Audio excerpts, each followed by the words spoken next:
Hello, Team Absolution fans far and wide. I hope you're doing well today on this gorgeous Sunday. It's actually not that gorgeous, but that brings us another time for a Vanguard tournament news for you guys.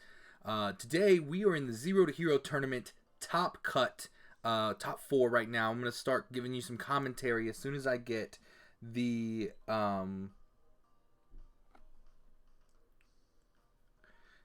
I'm going to give you some commentary on the games as soon as we get started. That way I can figure this out and get it going for you guys. Let me just get everything organized. Alright. Talking to the tournament coordinator, Ed. He's going to give us the Zero to Hero tournament's a small... Vanguard Zero tournament we run here in North America. We're trying to get bigger, but we're doing some test runs. We actually got some support from Bushiroad. Ed actually got support from Bushiroad to get this started, and it's going to be good stuff, so get ready for that. Just to give you a breakdown of all decks played on June, yesterday was the Swiss 5 rounds, I think, and now it's top 8. Zero to Hero Tournament 3, 26 players total, 11 Royal Paladins, 9 Kagro players, 2 Shadow Paladins, 2 Dark Irregulars, 1 Pale Moon, and 1 OTT as well. So, pretty interesting. Let me just give him some details and wait for people to more trickle in. Like I said, we'll be commentating as soon as this round starts up, our top 4, and then I'll do the finals as well. Let me just get this link for my boy over here.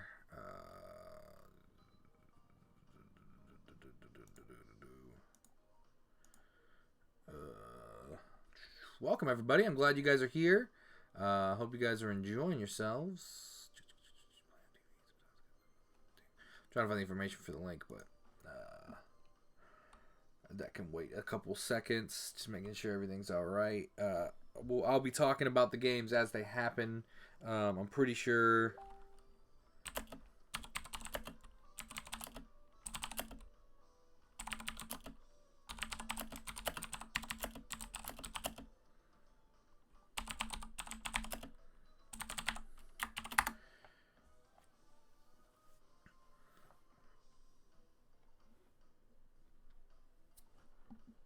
Alrighty. Thank you guys for joining me. Like I said, I will be doing commentary of the top. I wasn't able to play this time due to some... I was really busy. I had some stuff come up. I really wanted to play in it. Excuse my hair. I'm exhausted today. I had some stuff come up, so I wasn't able to play like I wanted to, but it'll be my full intention to play in the next tournament. But in that case, I decided me and Ed, the tournament organizer, he was able to give me full steam ahead to do some commentary in these last couple rounds to talk to you guys about what's going on, what's happening, and how the tournament went. It's got... Alright, so we got the news. Top 4 is Leo versus Jonathan. It's going to be MLB versus Shadows. I will have the room code in any second.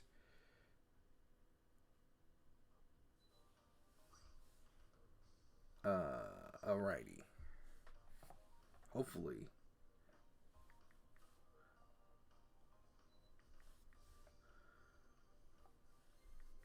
This works.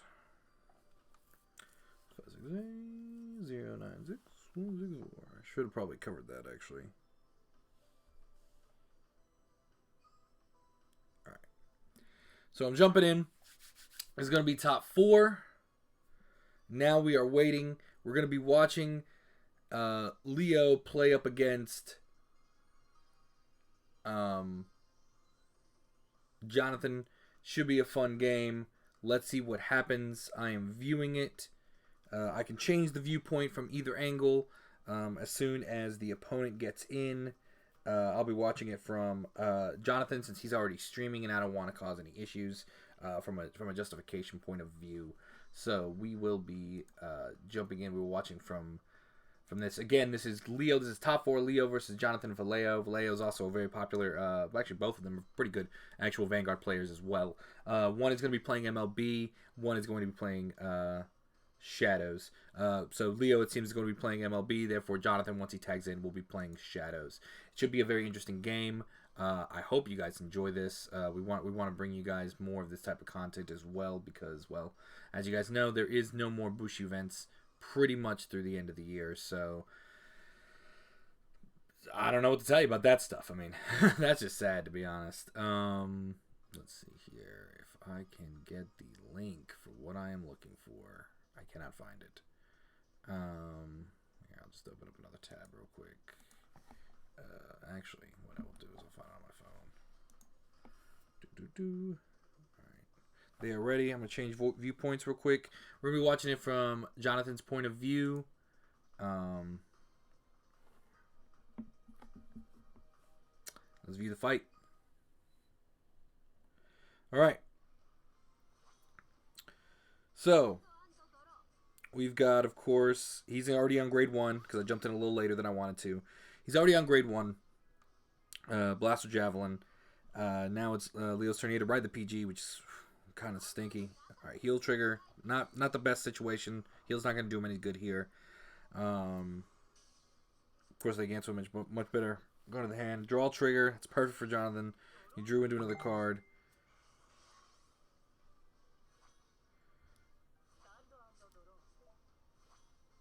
Alright, he rides the Blaster Dark. He's going to get the extra 1k. It's going to be a 10k Blaster Dark. He does not have he does not have PBD because the PBD checked isn't going on. In other news as well, as we wait for this game to continue, on the other side of the bracket of the top 4, we've got Julia Romero versus Henry Miss Karyan. I probably didn't do that very well, but it's MLB versus the End. So a lot of Royal players here today. 1 damage, easy. 2nd damage, also easy. If he has the Blaster Blade, might want to kill that Blaster Dark.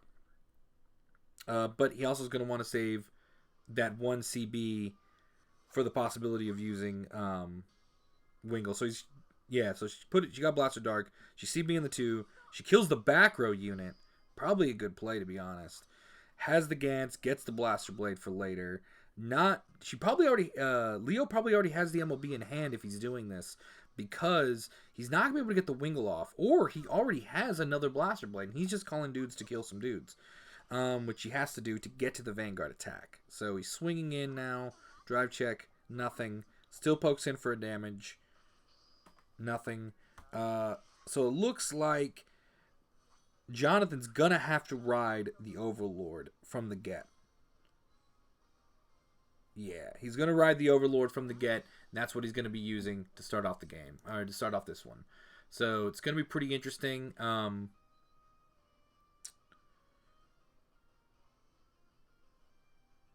Is he thinking?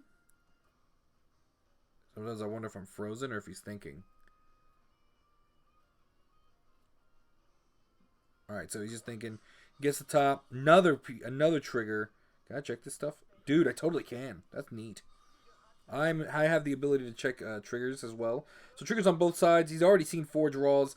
Leo's only seen 1 heal so far. The deck could be stacked. Granted, that could all be in his hand, but I don't really want to change the point of view. Like I said, because I don't know if anyone else is watching and can give information. Well, I know Jonathan himself is already streaming, just to be as safe as possible here. So he calls Cursed Lancer to the front row as well. Yeah, he's going to get that Cursed Lancer unflip.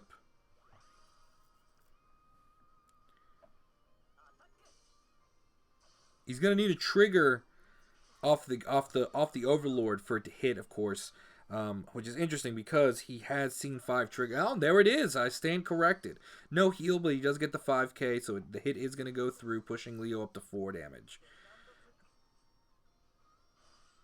Oh, maybe not. Heal trigger resolves. Heal trigger goes off. Power to the Vanguard, of course, but doesn't matter. It's an SP Gantz, just like myself. I'm a fan of that.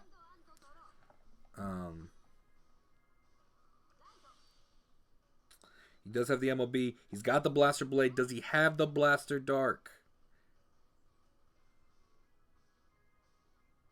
CB in the 2. Gets rid of the guy. The Yin Yang Bomb is a go, ladies and gentlemen. So he's going to swing in. Go ahead and knock that out of the way. Going to probably swing in with Palamedes next. Yep, he swings in with Palamedes next. Deals the 1 damage. Puts it up. That's a little bit of a gutsy play, just because if he did have the PG, he'd get rid of it right now. But he doesn't have the PG, um, so that's definitely. Granted, he could have given the power over here. With the trigger lineup, it might have been better to have gone the other way. But now he has literally nothing. 2 damage goes through, draw trigger. But unfortunately, it is the Overlord, so he loses that Persona Blast option to him. Unless he draws another one right now off the get, which he doesn't. But he does have enough to do some retiring. He's going to be able to kill the grade 3 if he wants to. He's going to be able to make a full board. He's going to be able to swing in. So the real question is, can he get 3 attacks off? He has 2 grade 1s. He has 2 grade 2s. I don't know if he's going to be able to get the attack off, to be completely honest. He might be able to, but that's a big ask.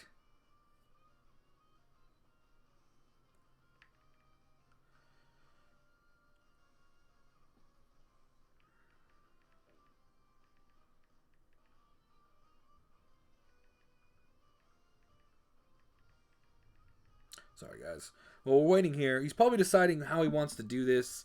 If he wants to go grade 2, grade 2. If he wants to go grade 1, grade 1.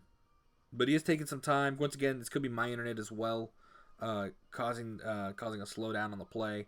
This is my first time actually spectating a game like this. But this is actually really cool. I didn't know you could do this.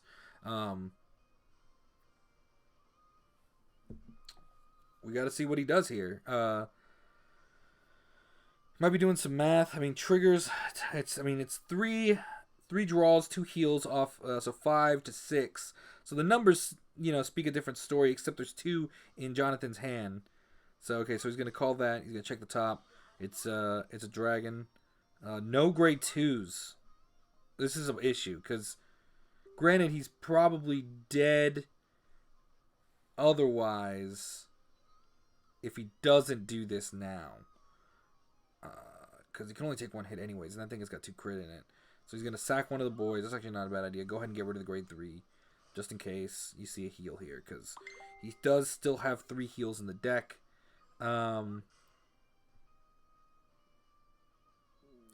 So we've got Charon. He's got the 2 grade 2s. So basically, the opponent's going to have to come up with a board here to do it. He's going to need the trigger off here to get. He doesn't get it. So he's only going to get 2 hits off of this turn.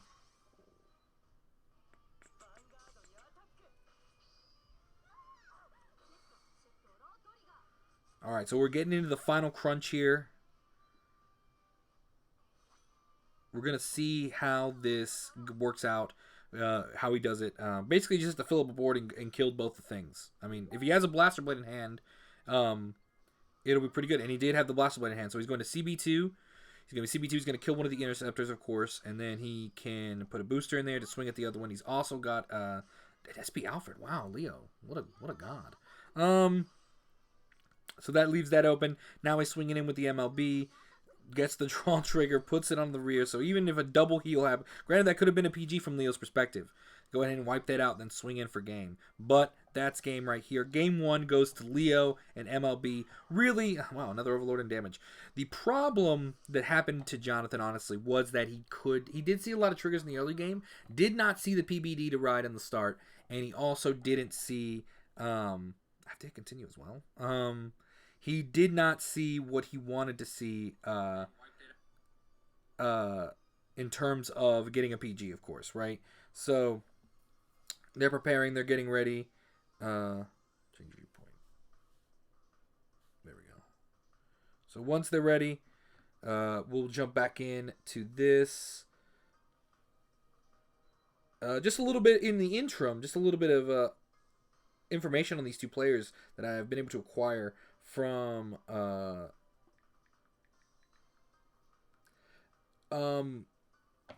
Leo went to Worlds last year in Standard, winning the New York regionals with Gauntlet Buster at the time. Of course, that's the card game in Standard, but he is a pretty well-known player in the community. He does do good things. He does play very well.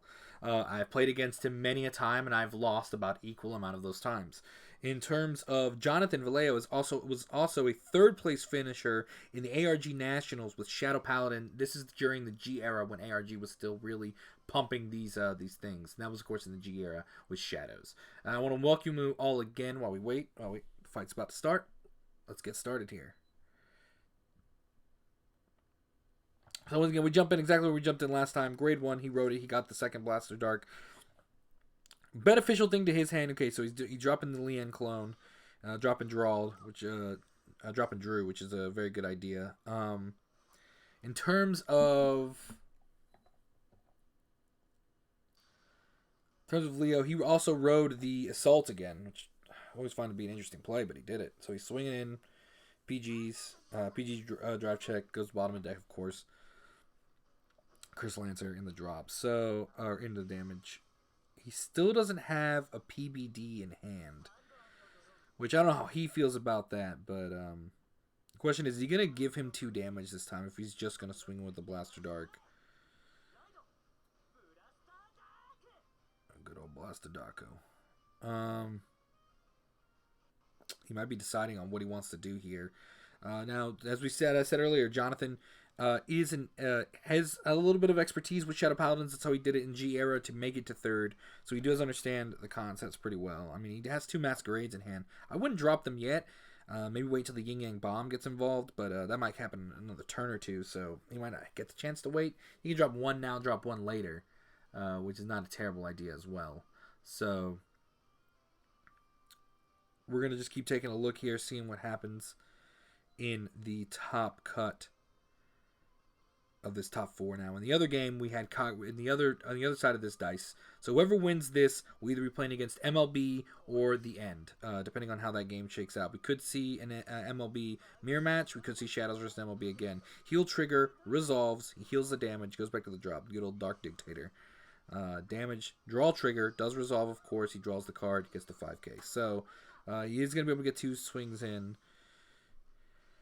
We could be seeing a very mirrored play as in the last game, because if he has the Blaster Dark, he might easily just go in and try to get rid of that right now. And he does exactly what I just said. He rides the Blaster Dark. He's going to CB the 2. He's going to get rid of the Masquerade. Yep, he does do it. He CBs the 2. Oh no, he's going after the grade 1.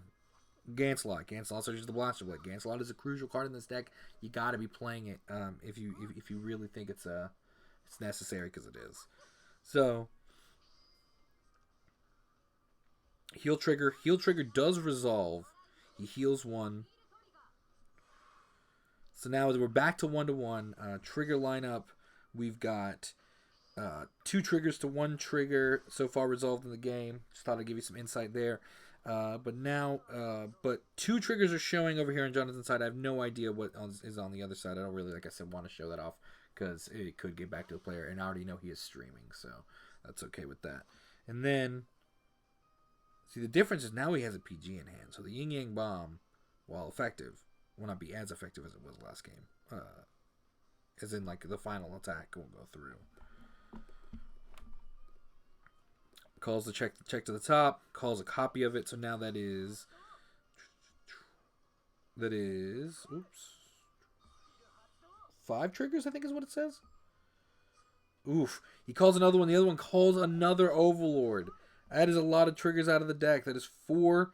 That is 5 triggers of his total, which is not a good time. Okay, I can flip between both. So let's take a look. Whoops. What's the point of view?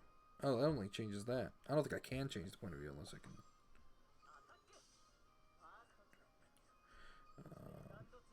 Alright, if there is a game 3, I'll switch over to Leo's side.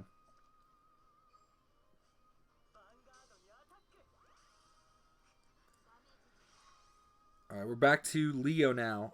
He's probably got the MLB in hand, so he's going to ride it. There it is, of course. Shining Message to the Lord Blaster. Gorgeous card. Summons the Palamedes, summons the Blaster Blade. Does he have the Blaster Dark in hand? He does. He gets the Blaster Dark out there. And now the game is afoot, ladies and gentlemen. Swings in first with that. Puts in the 2. Ooh, that's interesting. It's going to put him at 21. Swing in. Man, I'll say Jonathan is losing a substantial amount of triggers this game from the get without resolving them. He has lost so many. That's 22. First check, nothing. Second check, also nothing. 2 damage going in, though. Because he's at 2, the PG will not resolve. Heal trigger. Heal trigger does go off, though, so he's still checking some triggers. That one goes off. Second trigger doesn't do anything. So he's still up to 3. It's a good place to be in. Alright, so now he doesn't have a Persona Blast to do anything with. He can do the CB2 sack thing to kill the Palamedes. He'll probably end up doing that. I believe I'm correct. Now, granted, he could also kill the dog here as well to prevent anything. But if he didn't use it last turn, when he swung in, I imagine he didn't need anything. So that's a consideration to take as well. Yep, the dog says the dog is gone. He slides that up, moves that up. All right. Bye-bye, Palamedes. That's an easy goodbye. 13.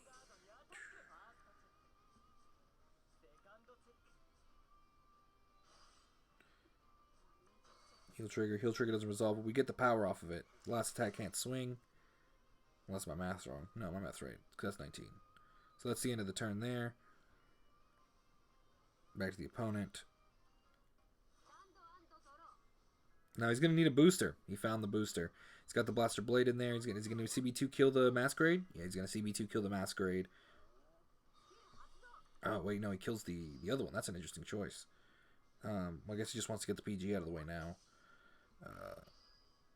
First check. Draw trigger. Not bad. Just draw something off the top. Power.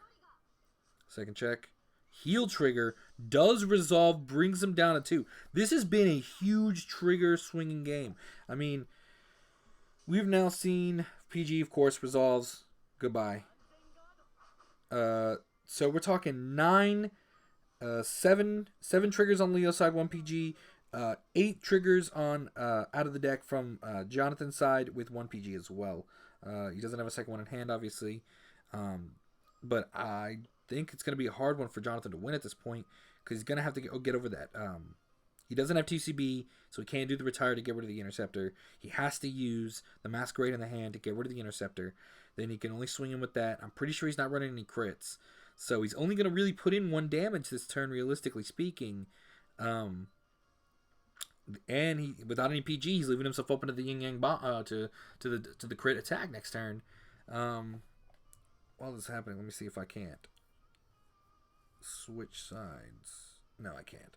So I can't switch sides during the game. I can only change the perspective. I thought that would be like a change. Can I see his hand? No, I can't see his hand. So I'll just do a swap on and off in the next round, now that I understand how that works.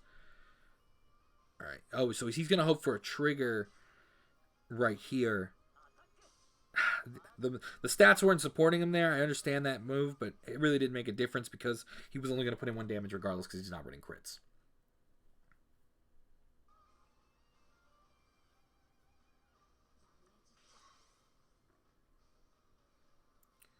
So we've got, it's now the opponent's turn. Or it's Leo's turn, rather. He's going full in attack mode. Probably Blaster. Yeah, Blaster Dark's going to go in for the Interceptor. He's going to go in for the swing. Hopefully, I mean, he's going to try to pull some triggers here. He gets 1, but he's going to need a second one. He doesn't get the second one. That's upsetting. But 2 damage. Heal trigger goes off, puts him back to 4. He now gets to retire something. He gets rid of course, the Charon, because why not? It's in the front row. That is 3 heals revealed on both sides of the board. We're sitting at 8 triggers to 9 triggers, 1 PG on both sides. He slides that up. What else is he going to do? I mean, he could CB2 kill something, but it's not really going to help him in this situation. Well, I guess he's going to get rid of... Okay, gets rid of it. Gets rid of the... Oh, okay, because if he doesn't have a grade 1, I see why he did that. Makes sense. Power. He's going to get rid of both the Interceptors, which isn't too bad. There's his PG he needs, but too bad it's not going to hand.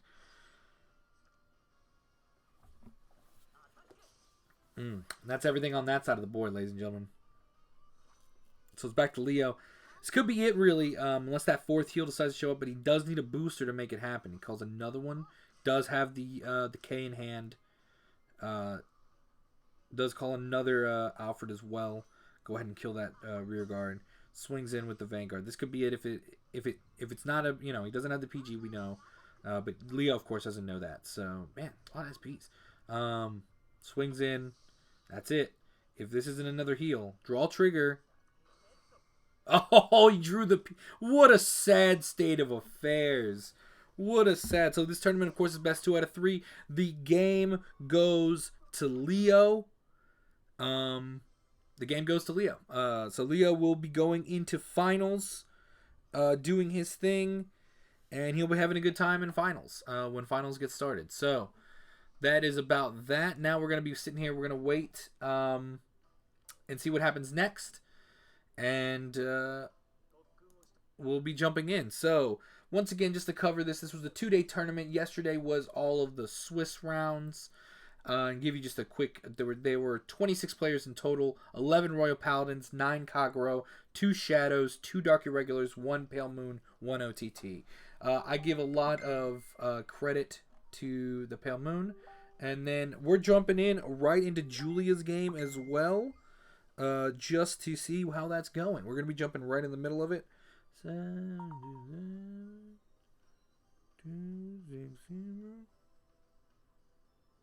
278.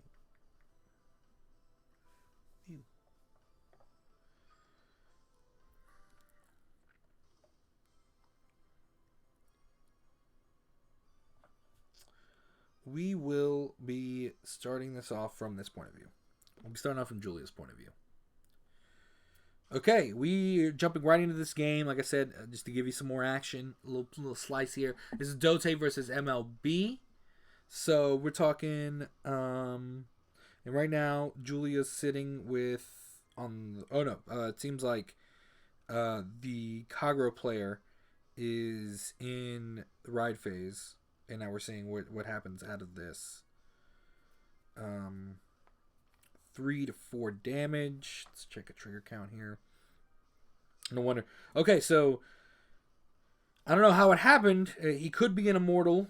He could have just drawn it. Had to show a lot of his triggers by calling them. But 4 triggers have resolved. 2 PGs have resolved on the opponent's side. Julia has revealed 5 draws and 2 heals. So that's where we stand in the game right now. We're going to see what is happening otherwise. If you guys have any questions about the tournament that you guys want to take a note at, I know that Ed will be posting lists here shortly about what the builds lined up to be. It looks like Julia's and Leo's MLB builds are pretty standard. I didn't see anything out of the ordinary. As far as Jonathan's Shadow Paladin build, he was running 2 Blaster Darks instead of 1. I don't do that, but that's just me. Alright, so we got some movement on the opponent's side. He's going to call the Overlord in hand. Can't use its skill, so he's not going to be able to get rid of both rear guards. He's going straight into battle phase. That's for the Interceptor. Does he have it? If he's swinging at the rear guard, he has it. Yes, of course he does. CB2s, Persona Blasts, restand the Overlord, draw 2 cards. Pretty silly. Now he's going to go back in for face. And then he's going to have that other attack to go face in as well. So we're still getting pushed in 2 damage. Another 2 drive checks to possibly check something here as well. Could get interesting. This is still game 1, so we've got plenty of game left to watch here.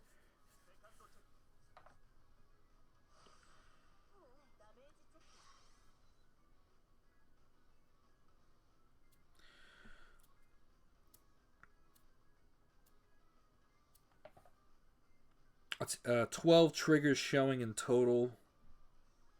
That's a lot of triggers. I think that's all of them, actually. He only has 7 cards left in deck as well. This could be it. He's gonna do the drop and draw. He's probably searching for that last PG. He's gonna swing in with this lesson. Man, I have not seen an MLB. I'm very distracted by this SP MLB. They're just very clean. I haven't seen one in person yet, so it was really, really nice SP. Um, CB2, probably get rid of the boy. Yeah. CB2, get rid of the Overlord. The Overlord's now been eliminated. Calls the K, slides that back. Calls a Bedivere to protect himself. He probably has another PG. Let's be honest. Power. Power probably to... Okay, power to that line. Oh, to prevent some kind of trigger situation. There's the PG. Alright, swing in. That's 3 PGs. So she can eliminate all PGs right now in this turn if he has the 4th. Yep. So that is all PGs now. Julia also has 2 PGs of herself. So this game is pretty much over for all intents and purposes, as far as I think. I think Julia's got this. A Slayer of Immortals. Julia has been known to slay, beat Braxton many a time. So I'm not surprised by the what's happening here.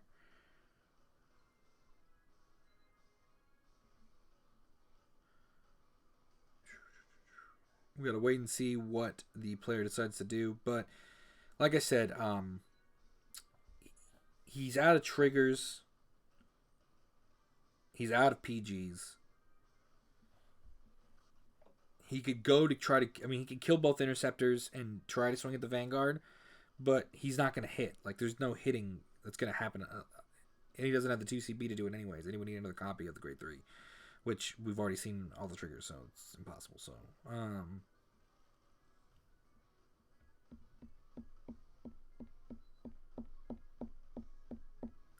don't know what we're waiting on, but we're going to be waiting on something. Eventually, he's got to make a move somewhere. Julia is also pretty well known in that group with Leo and the tournament organizer. Ed, also a great player. She's fantastic. I don't know, fantastic human being as well. I don't know much about the opponent, unfortunately. Don't have any information on him. Okay, so because striking on the board, and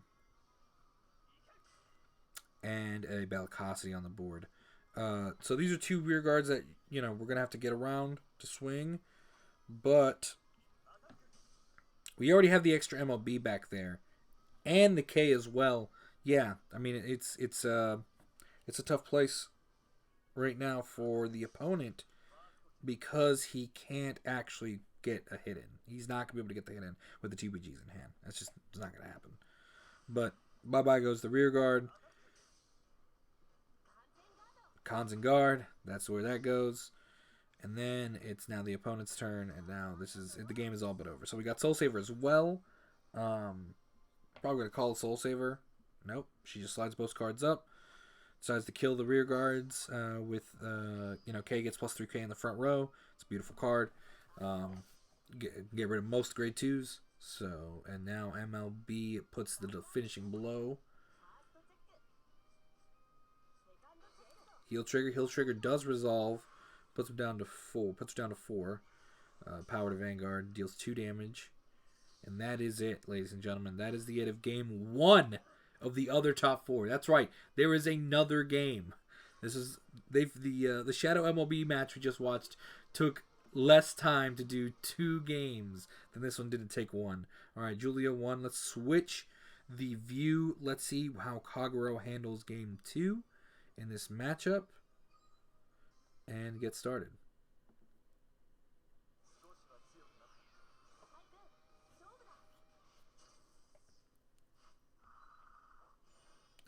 Pierce the Heavens. That's a great Gurren Lagann reference. All right, so this is an interesting hand. We got 2 Tejas, 1 Gojo, 1 Blockade. That's not going to get you there, in my opinion. I don't know about you guys, but I don't know if he's still deciding what to send back, what not to send back. Okay, so he's gonna send back a Tejas, and I forgot what else he sent. I think he just sent back the Tejas. And he drew an Overlord off of it, which is not terrible. She rides the PG. Such a gutsy play, man. Maybe that's why. Maybe I'm not doing as well with MLB. I need to start riding the PG. So Leo do it. Okay, go ahead and get that back in the deck. Go ahead and get out Blaster Blade. All right, end phase. Karyan player draws 2. Already has 2 PGs from the get. Can search the third with the Conroe. Also search out Amro with the Conroe as well. Not yet, because we're going to need some damage dealt before that can happen. I'll probably ride the... Yeah, there we go. Ride the Gojo. No booster, except for the Conroe, of course. Go ahead and poke in a damage. Or you could drop and draw. Depends on whether or not you want to damage deny. Some people do it, some people don't. Gojo would be the card to do it because you still get something out of it, rather than nothing. That's what we're gonna wait and see what he does. Taking his sweet time. Might be thinking. He decides to do the Gojo, do the damage deny, draws the card, draws another Gojo, end phase. So we got a damage deny play. It's an interesting choice. Rides the Blaster Blade. Blaster Blade's going in. Makes me wonder if she has another Blaster Blade along with the Blaster Dark. But she's going to need the MLB to really lock in the deal here. That's a Thunderstorm brewing in the background. Alright, it's a draw trigger. Goodbye. 1 copy of Overlord. Vishap still does have a blockade in hand, which is nice.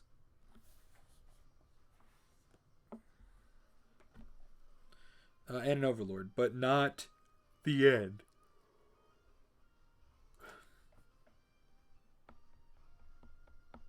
You could ride the Tejas. If I remember right. Yeah, you could ride the Tejas, swing at the back row, get rid of the dog. This will be the turn to do it. And he's going to. He's going to ride the Tejas. He's going to swing and he's going to kill that dog. Winkle Brave's going to go bye-bye. And that's all she wrote for the Winkle Brave. So, whoever wins this will go up against MLB. So Vishap, if he gets this, he'll have to rematch it to MLB. If not, we will see a Julia versus Leo MLB mirror. He searches out the 3rd PG. So Julia has definitely a task in front of her to win this game. Has to go through a wall of PGs, but that's not surprising against Kagero. They can search out one, and it's just a matter of getting the others. He's gonna Gojo's gonna drop a bar. He draws into the Dote, so now he can get to the cross ride should he choose so. Now, with the speed that MLB moves, though, he might be better off just going straight in the Dote like he did last game. But we'll see how he decides to do it. So we're gonna get rid of the goodbye Wingle. There's an obvious solution. He's gonna use Berserk to deal 1 damage. Draw trigger goes off. Draws a card. I'm using my iPad, by the way, if you guys are wondering why. Once again, apologize for the hair. I look like a mess. So there we go. Oh, has the MLB from the get. So the question is, does she have the Yin Yang bomb? All she now needs is Blaster Dark. She had the Gantz. There's Blaster Blade. There's Blaster Dark. Yep, it's there. So get rid of the Interceptor. Gonna swing in with the Blaster Blade. Even if he gets a trigger, even if it's a heal, 2 more damage is gonna be dealt this turn. Boom, straight up to 4, off the get. The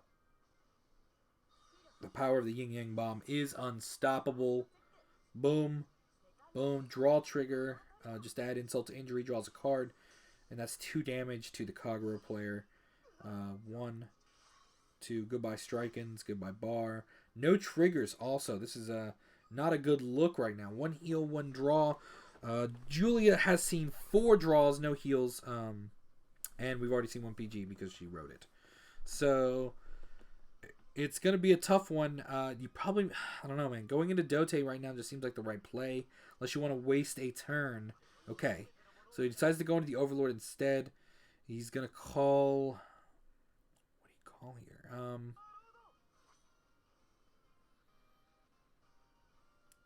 I mean, you got 3 PGs and a Bellicosity. I mean, you could call the Blockade and swing with the Blockade, swing with the Overlord and swing with the Blockade, but it's a tough position for him to be in. His back is definitely against the wall. That 4 damage that got poked in. I mean, granted, this game is still going to take a while because of the sheer nature of the fact that he does have 3 PGs. So it's not going to be easy to poke in that much damage. Interesting. Heal trigger does not resolve. Power does though. Bellicasa does go off for the counter charge at 1. 11 first trigger draws 1. Does not draw what he needed there in my opinion. Heal trigger does go off. Heals 1, puts him back down to 3. Not a bad situation to be in. We have now seen 2 heals from that side of the board, along with 1 heal on the other side of the board.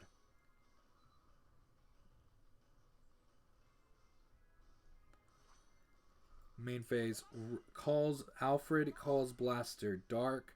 So Blaster Dark goes in. I think we're going to get another Yin Yang Bomb. Yin Yang Bomb's going to get rid of a PG. Any power is going to go to the Alfred, which there is no power to give. There's 1 out of the deck. Of course, Alfredo cannot swing, so... Oh, baby, this game just got interesting. This could be the Kagura's player's game to win. I did not look at this at the beginning, but things have turned around now. We've got Dote. Crossride is active, so that should be 13. There we go. And with the Dote in hand, the hit will happen. Now, you could get Dual Axe on the board to get rid of the Blaster Dark. You could swing in with the Blaster Dark off the start.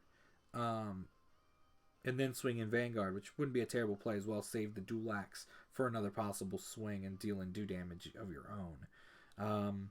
That's probably how I would run it, but we'll see how he decides to do this. So he's going to call the Dual Axe. Dual Axe is 13. I'd honestly probably swing Dote to Blaster Dark, CB2, restand, get the draw, then swing in at MLB. Then, depending on what resolves from these triggers, then we play the game. Yep. So, first checks. First. Another heal trigger. So, we are now at 3 heals once again. Julia's going to be facing a Slayer of Immortal situation. Now, these 2 PGs are not going to go active in this next swing because of the way the heal resolved. CB2, Persona Blasts, stand, draws 2 cards. First, second. No triggers there. Granted, he's already seen 9, so along with the one that's in the hands of 10 total. Draw trigger, but there goes. That is all the overlords, gentlemen and ladies in the audience. That is all the overlords. There will be no more restanding of this game. So that's 17, of course, going to put in the second damage. And that is a heal trigger. Heal trigger does go off. What an interesting game. Goes back in the deck. I mean, Gancelot, it's a heal you can put back in the deck. You're going to see it multiple times a game. She's going to need a booster. Is that what we're going to get from this? Yes, it's going to be a booster. Goodbye.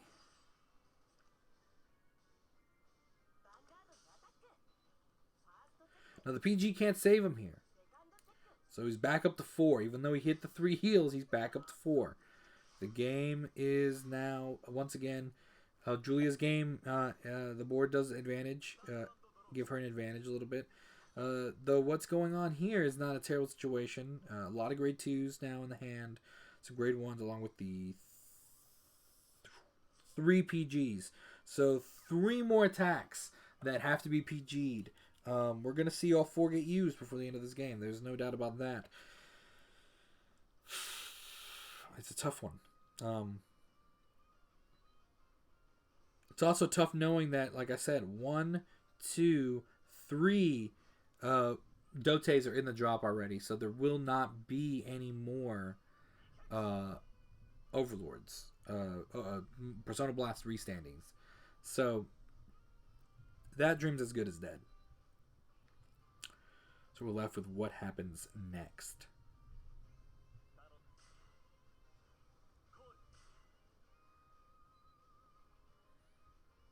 Alright, so he puts the double Tejas in the front rows. Really, to me, that just comes off as like a, I need to have intercepts to survive as long as possible. Even though I have the 3 PGs, I don't want to get pushed up to 5 and then have myself eliminated.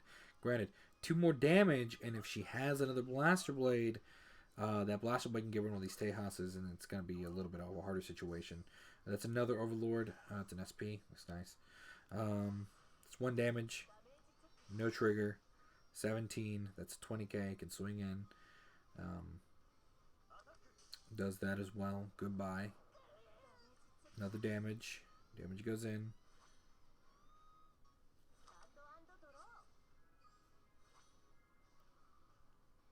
Now, if you have a Blaster Blade, this is where you drop it.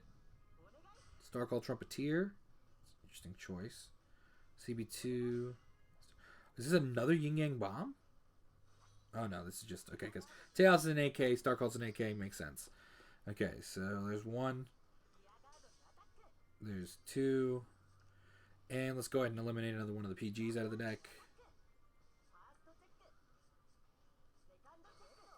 Draw trigger.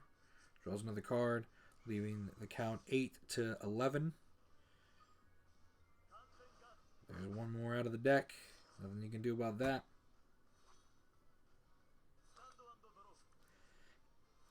Ooh, this is interesting. This is interesting. Berserk is going to be able to CB2 kill one of those interceptors. If he decides to go that route, he can do that. Therefore, opening up a line of play he didn't have before. Because before it was going to be, I had to kill one of these interceptors and then get PG'd. But now he has a chance of getting in 2 attacks. And if Julia doesn't have 2 PGs in reserve, then it's over for her. And we're going to be seeing a game 3. Hey Daniel, nice to see you. Levi, as always, it's a pleasure. And Stefan, nice to see you as well. Hope you guys are enjoying. It's a tough one. It goes to show you, remind you guys that, one, cross-ride power is never to be fully underestimated. I mean, she had to burn 3 CB just to get the Marin to hit, which is it's just the way the nature of the beast that goes. In terms of what's happening on the rest of the side of the board and stuff, that's a little harder to slice and dice here.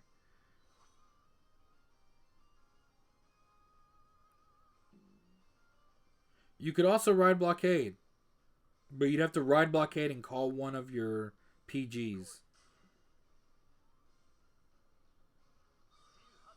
Because Blockade can't hit on its own. Okay, so there's one. So he went with that other route. He's calling the Overlord. Berserk's going to kill. Yeah. Yeah, because we're... That's 11. No, 12.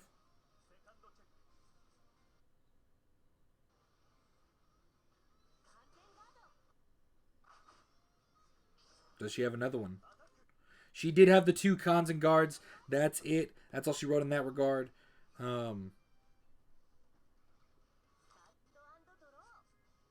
So here we go. 9 and 4. 9 and 3. There's 1 heal left for him. CB. Get rid of it. Calls another Marin.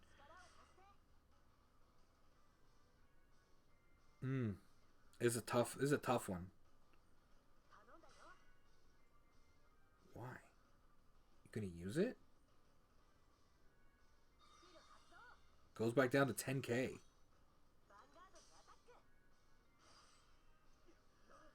What an interesting turn of events.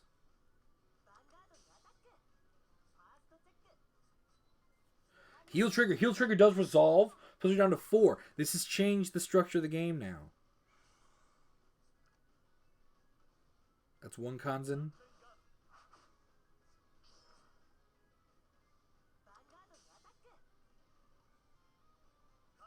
And that's all the Kanzens right there. This just became interesting. Because unless that last card in her hand's a PG, this could be it. Because now he rides the Blockade.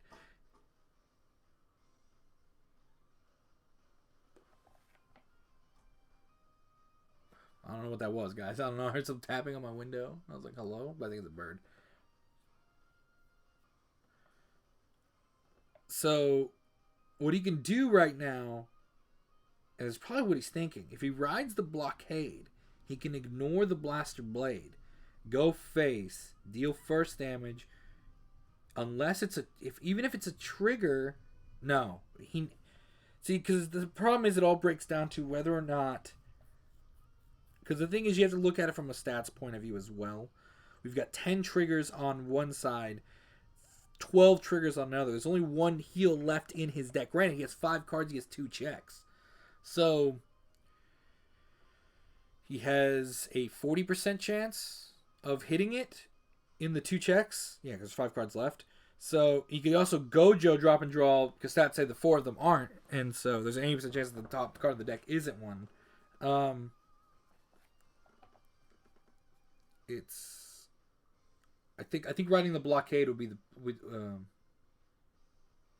Oh no, because the blockade is the heal.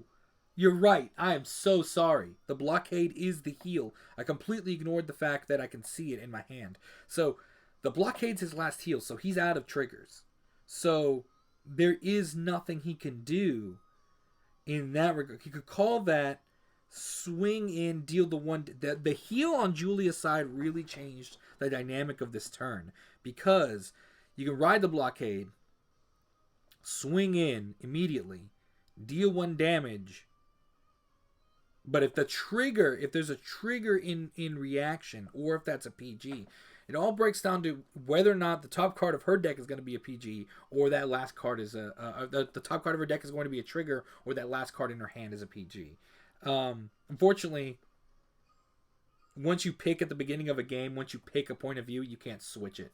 So, I kind of agree. I really think that he has to ride the blockade and just hope that last card isn't a PG. Or it isn't a trigger. Like I said, he has to hope that there's 2 negative situations for him. Either the last card's a PG or the top card's a trigger. If the top card's a trigger, then MLB goes to 20 and 18 can't hit 20. So, he goes straight into main phase.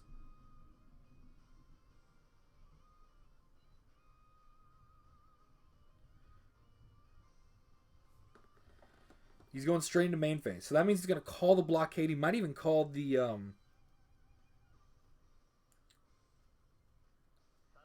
Calls the blockade. Interesting decision.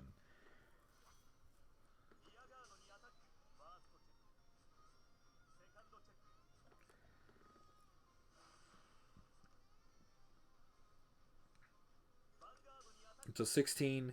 If this is a trigger, that's it. It's not a trigger. So there is a chance. If this top card's a PG, then granted, there's also another heal in the deck for Julia as well. Oh, that's the delivering blow. That's game. Okay, so we go to a game 3, ladies and gentlemen. I agree with you. He could have called the Gojo behind the Dote and done it that way, and then that would have been 20. I agree with that situation. All right, let's change the viewpoint. Let's see what Julia decides to do here, and we'll get in on with game 3. Whew! This setup has been a really good time. These 2 last couple ones have been pretty solid. I'm gonna set this off to the side. As soon as I see that view fight, I will jump right in.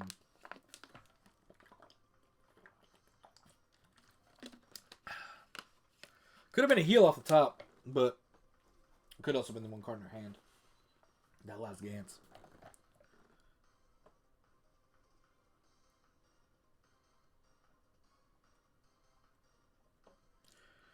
So, I don't know too much information except Julia. I do know Julia. She's part of our squad, so she's really nice.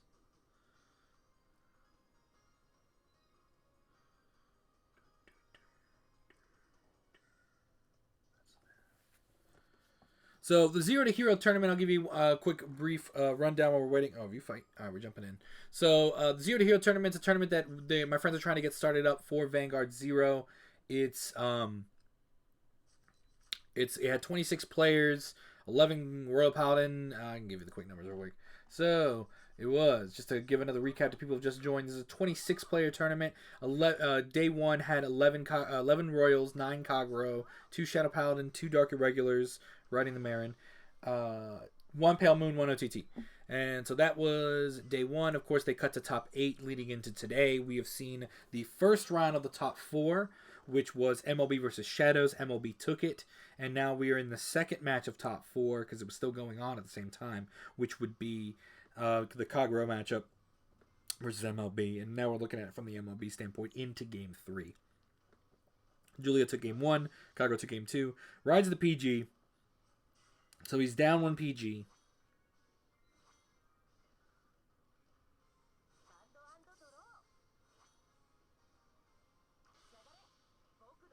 Probably has the Tejas, so he can swing in and kill the dog. But we have a K. K is going to go in, deal 2 damage. Well, not the K itself isn't going to deal damage. We're going to get it to 2 damage dealt.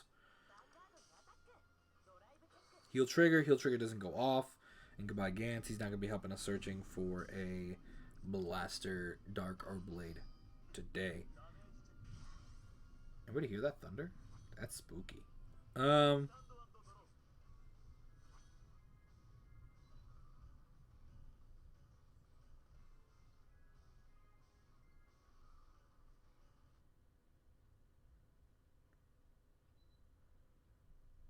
Alright. He rides the Tejas as previously expected. So he rides the Tejas. He's going to kill the dog. So what's the TO link? Turn on the link. I'll post that in the description as soon as I get done. I know right now he is he's currently, running this, making sure it's okay. Assuming everything's on the up and up, and I think he wants to plan it to make it a somewhat regular thing, maybe not like a weekly thing. I'm not quite sure about his plans there, but as soon as I get any information from the higher ups, I will let you know as well here in the comments as well. And I'm sure they're keeping tabs on this as well, watching us stream and cast these last couple matches. So, double Tejas, goodbye dog. Draw trigger. Also a gorgeous card as well. Excuse me. Goodbye.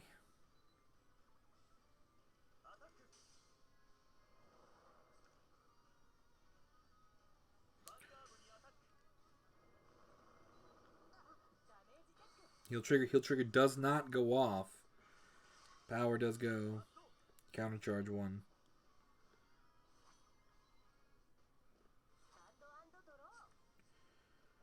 Alright.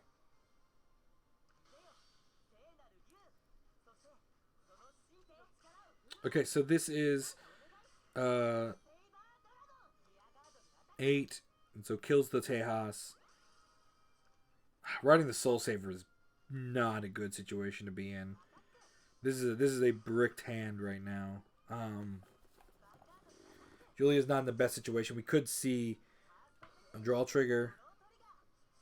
It'd be interesting to see how this deck works without when it misses. This first round of this tournament, because it's actually sponsored by Bushi. Well, not sponsored, but it has Bushiroad support, as in that the winner of this tournament will get 20 gacha tickets, which is not at all bad. 20 gacha tickets is not bad. First place gets a 20 gacha tickets. I forget what second place gets. I think it's like a $10 like iTunes gift card, but that's what Ed wanted to give out.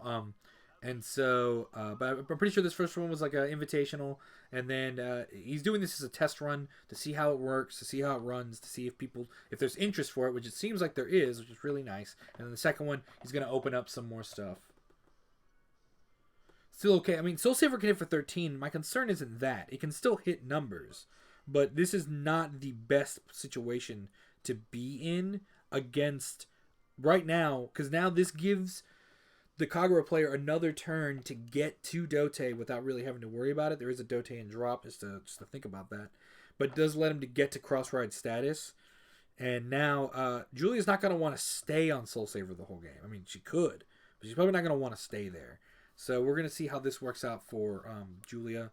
I'm interested to see how the deck runs when it misses. It's the line of thought. So we'll see. We got Striking. We got Overlord.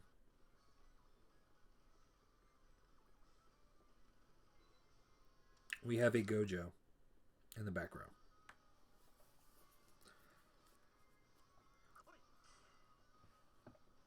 Blockade's going to go on the board as well. Face is place. It's another Blaster Blade. First check, nothing. Second check, nothing. Damages Blaster Dark. I'm starting to get concerned about the number of blasters that are running out. So 1, 2, 3. That's 3 Blaster Blades showing, 1 Blaster Dark showing. She is so close to the Yin Yang combo, but she can't do it. I mean, she doesn't have the MLB obviously, so now we can CB2 get rid of the Striking, which is what she's gonna do. Bye Striking, and then maybe K to the front row. No, we gotta go and go Blaster Dark to the front row with K on the back. So we're gonna go 13. It's cross-ride numbers, which is good. There's the 4th Blaster Blade. Waiting in the rooms. There's a Flogel. Nothing there. Trigger-wise, it's not too high. It's a lot of SPs. I didn't notice that last time. 16 goes in. Deals 5th damage. Another Tejas. And this goes after the Blockade. An interesting turn of events here. Surprised. But now we get to see Dote, assuming that the player has it, which I'm assuming he wouldn't have gone into Overlord. Well, he would have gone to Overlord. I'm thinking he would draw into it, maybe. But, yeah, there it is. I mean, it had to happen, right? Had to be there. So, Cross-Ride Stratus is active. I mean, if he has 2 more copies in his hand, he can go for every dude on the board. But he has to have the cards to do it. I'm assuming he has at least 2 PGs in hand because it is a Kagura matchup, so you kind of have to assume that. They at least have 1 off the Gojo or off the Conro, and then who knows how many off the other cards. So we will see how this ends up.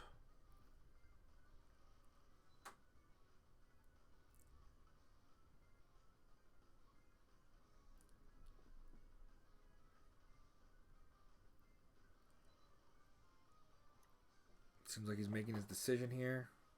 He's gonna Gojo, drop and draw. So he's probably doing some searching here for the boy. That's 2 heals out of the deck, 4 draws.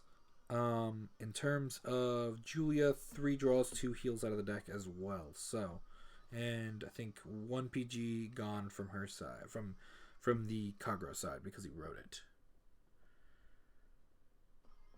If she can top deck a BB or a Gantz, she might still have a chance. It could happen. Kind of agree with that. But let's see what happens here. Are you going to CB2 with the Berserk? Get rid of one of the intercepts? I would. Unless you have 2 Dotes in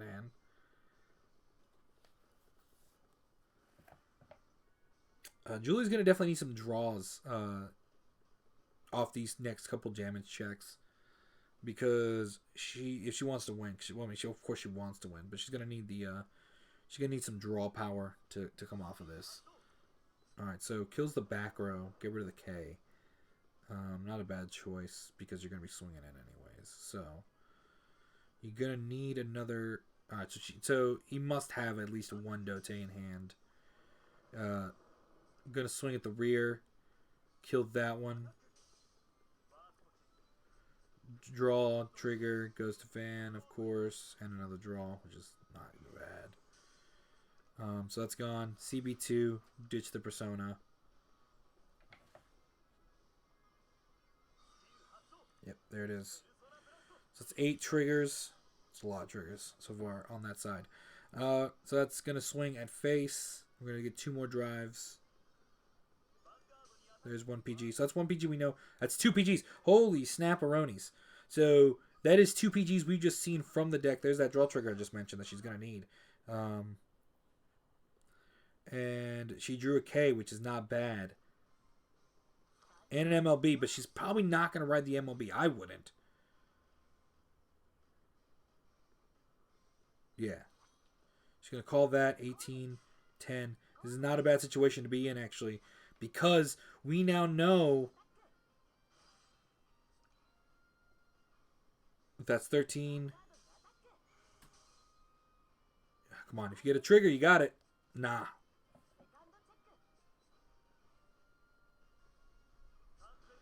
But this one, that's it. Just because he didn't have another PG in hand. Unless this is a heal off the top, which we're about to find out. It is a 6 damage heal. What a time to be alive. Dude, what a timeline. Okay, so yeah, I mean that was a good play on Julia's part. The heal was really the only answer there. Whoa.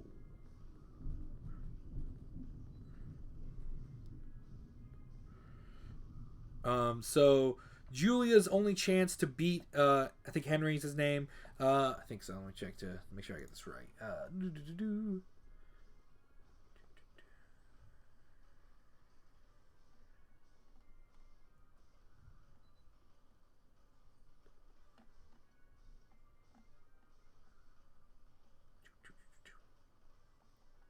I'll figure it out later. I'm pretty sure it's Henry. So let's go with that.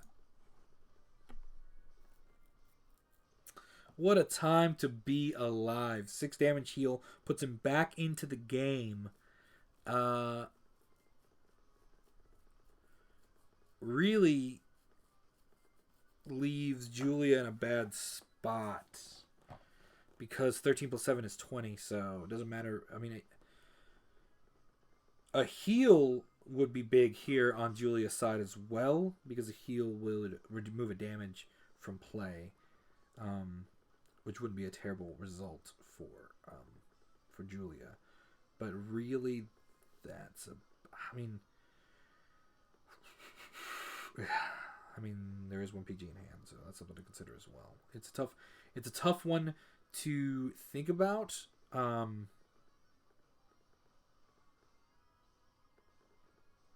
think he called another dude.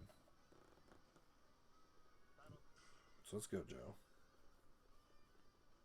Rest, drop, and draw. Could be a PG. You know, that's everybody at the bottom. That's in the striking. So now, the opponent's seen all 4 heals, so they're gone now. Again. No more heals. No more heals. Alright, so 10 goes face. Heal trigger doesn't go off, though. Does get the power.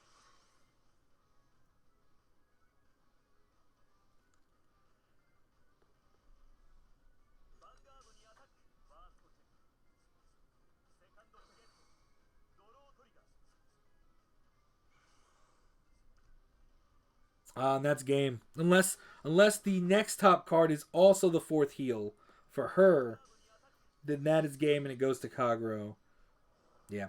6 damage heal really saved the day there. Lack of PGs hurt him, but it was a great game to watch.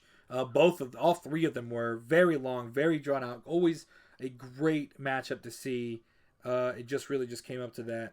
So let's close out here. We're now going to be seeing the finals, which will be Kagero versus MLB again. This time it'll be Leo versus Henry in the finals.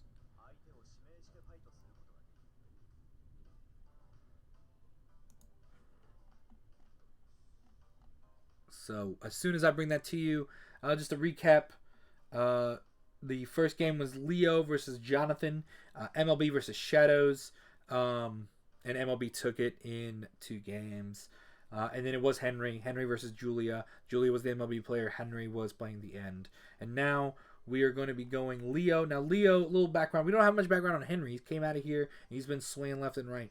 But Leo went on to Worlds last year in Standard, winning the New York Regional with Gauntlet Buster at the time. And then I don't have much information on Julia. Now, I do have the room code for the final match. This is final time, baby. Let's see how it goes. 454 968 309. U.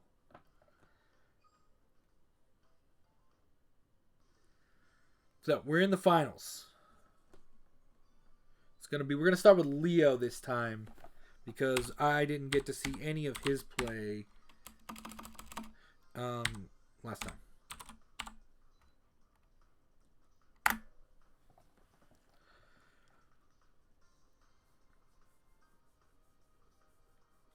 Good old Valentine's Day Karyan. Not bad choice. Man has good taste. Let's see here. We are in the finals of basically, top two. We're in the finals. Leo versus Henry. Let's get this show on the road. Burrows came back and did really well for Ivan Wingle. Javier Poolsman, Jose. Completely tangential. I have Shadows and MLB completely built. I stumbled into, to put in perspective, the video that you guys saw. Make sure you check it out. The video of my pools from Awakening basically gave me almost everything I needed for Shadows and gave me my 3 MLBs. I ended up crafting Blaster Darks because I didn't have any, but now, since then, I pulled a few extra packs here and there, but my pulls have been godly. I pulled 2 more Overlords. I pulled an SP PBD. So Shadows were finished. And then I just crafted 2 more Blaster Darks after doing my matches with Ren in the thing, and in like character fights, and went ahead and built up that deck as well. So I was pretty satisfied with everything. My decks are completely built. I wanted to play. Unfortunately, I had some things coming up for this tournament, but I know Ed's got me on the list for next one for sure, whenever that decides to happen. And if not, I'll always be here bringing you this nice spicy commentary, which I hope you guys are enjoying. If you're new to watching Team Absolution, this is kind of what Vanguard is right now, right? The world has come to a halt. There will be no more Bushi tournaments in official World Championship capacity. So I think they're going to be, if I'm Bushiroad, I'm going to be leaning into the mobile space, because that's where they can really make some stuff happen, which is why I think they're offering support to players who are doing tournaments and stuff like this, such like Ed, who got some support from Bushiroad for this tournament. So as soon as the opponent arrives, I will be here to watch it. Just gotta wait until they arrive. I'm gonna put this down real quick. Get a little swig of water. Now here where I live, it looks like it's about to storm, like a storm. So that is definitely something that's about to happen here, but that's neither here nor there.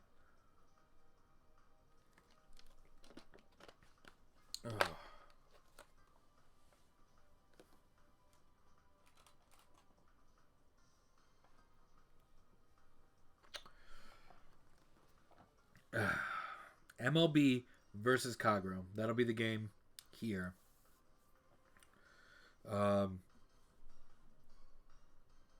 We'll see who can take it. Which is weird because Leo knows his thing about Dote, because when I met him, he was a Dote. He played Dote back in the day, over Kagero. It was back in the G era, the beginning of G era, when I met him. So, I pulled no Cocos, no Azure Dragons, no Dotes. That was like all my pulls. I've still yet to pull a Coco, an Azure Dragon, or Dote, which I'm okay with, because I don't want a Coco, an Azure Dragon, or a Dote. So, well, I wouldn't mind Dotes, but I never really invested that much in the rest of the stuff. So, it's not something I was interested in building. If you hear more thunder and lightning, or if the internet suddenly goes out, you'll know why. It's about to. My entire house just shook from that. And we're just waiting for the opponent to show up, and I will be jumping right into the game, giving you spicy commentary in the finals. In the meantime, let's check the weather.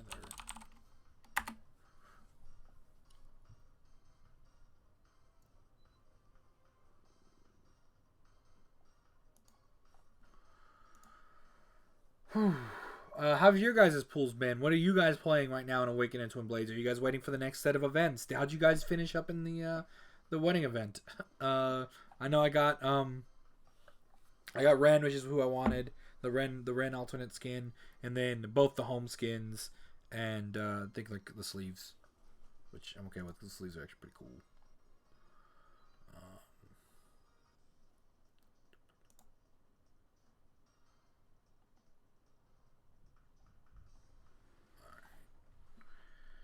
We will see.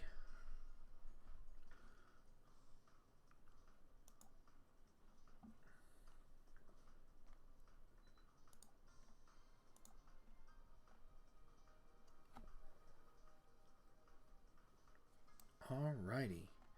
Now we're just waiting, gentlemen, on the opponent to show up, and we'll get right to it.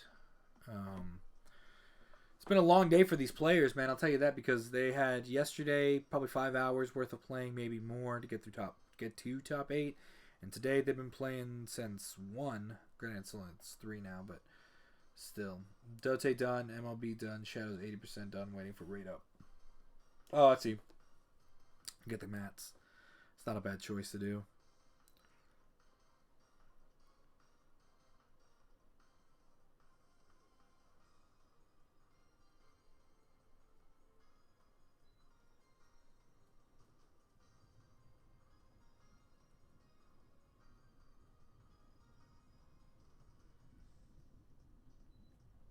There we go. Apocalypse Flame versus Vishap versus Leo with the sword. Let's jump in. All right, ladies and gentlemen, this is the game 1 of finals. We're looking at it from the Leo's perspective. If on game 2, I will swap to the next one, and then game 3, I'll swap back. Top 8 was 4 MLB, 2 Shadows, 2 Kagero. So MLB definitely made its way to the top, being the most represented. Shadows ended up being knocking it out. I'm actually surprised. I actually think Shadows is an incredibly consistent deck, and Kagero rounding out the list as well. So let's take a look here. What's going on? What's happening? That is a nuts hand. Leo starts off with a pretty good hand. I cannot complain about that hand for him. He's going to go ahead and ride. He doesn't have a PG, which is the only thing he's lacking, really. If Henry's giving me any insight, he is probably going to damage deny again this turn.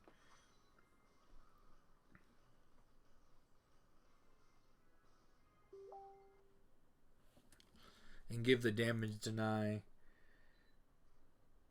The only okay, so I guess I'm not completely true. There's only 2 Shadows in top 8. However, those are also the only 2 Shadows that were in the entire tournament. So Shadows is still a really good deck to play if you want to make it to the top, because only 2 of them joined in. And granted, it's a hard deck to completely build, but you can do it. I mean, it's not impossible. Oh, now he's got the PG in his hand, so everything is okay. If even with the damage deny, he has everything he needs for the Wombo combo. Riding the thing. So basically, the damage deny was pointless. Granted, of course, Henry had no way to know that, but he doesn't even need the Wingle. So if he rides the Tejas, it's fine with Leo. He rides the Tejas, he's going to kill the dog, just like we did. We've seen this time after time after time now. It's going to happen. He's probably going to go ahead and crack that Conroe, go ahead and search out that other PG. I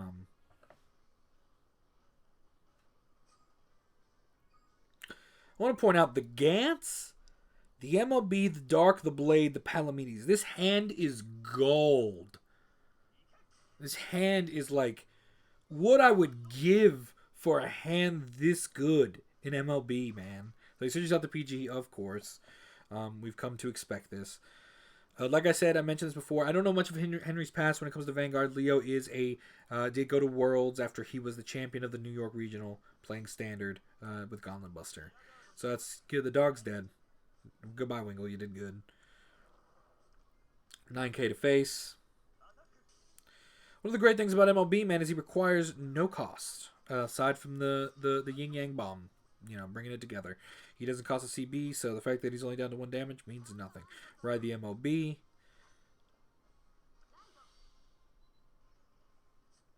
The question is he going to call? He's going to search out Blaster Blade, Blaster Dark. He's going to leave the back row open because he doesn't need it yet. Go ahead, swing him with Blaster Dark, and then he's going to bring the boys together for the Yin Yang Bomb. Draw trigger brings him out to 18. Doesn't make a difference. He's going up to 4 one way or another. Now he's got that base. He's got the base 12.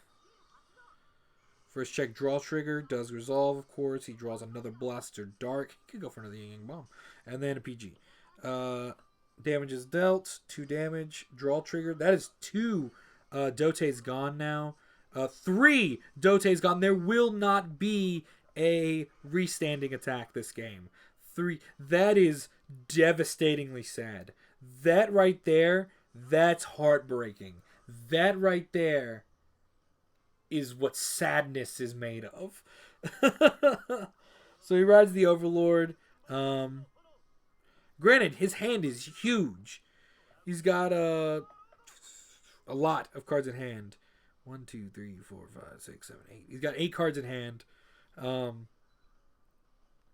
This right here, though, that is the stuff sadness is made of. I still stand by that. That's a rough get right there. He might still have the one extra Dote in. Yeah, please give this man an F in the chat. He needs it. He needs that F in the chat, man. Phew, what a sad time.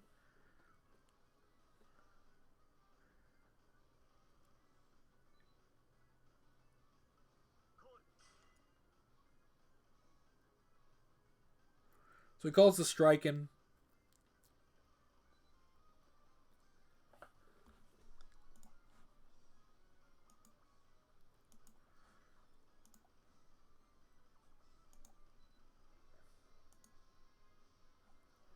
So he's calling the striking. He calls a bar behind the striking.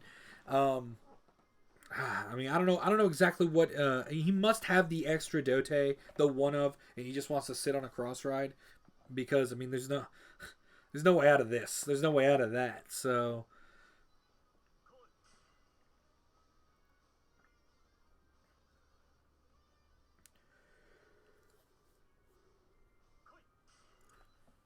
He's just trying to. I don't know. I mean, I get it. Oh my gosh, that's all of them. That's all Dotes. They're all gone. Okay, so he won't even hit cross ride this game. So he has to maybe try to go for blockade if he can.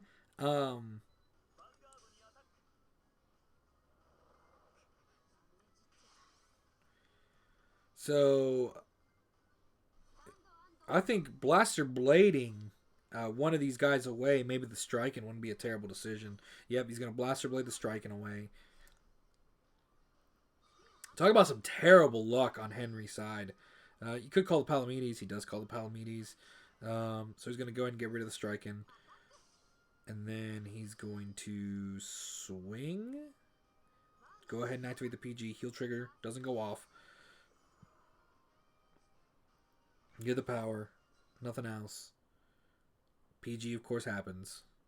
Why are we not surprised? We've seen this time and time again. And then now he's going to go in 18 at the blaster. Okay, so that's 5. What a rough time to be alive. That is what we like to call the Mega F. Dude, that is sadness. Granted, he's drawn a lot of cards off these draw triggers, though. So there's a good chance that he has another PG in his hand. But he's sitting off some pretty rough situation. I mean, granted, he can CB3, swing, swing, swing. But that's about it that he's going to get off of that. I don't know.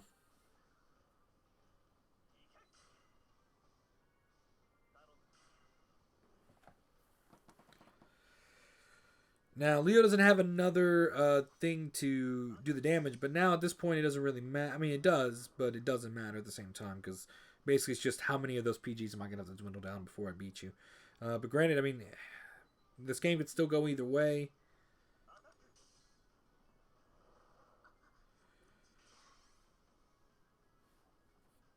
Especially because he's not really checking any triggers that are helping him here.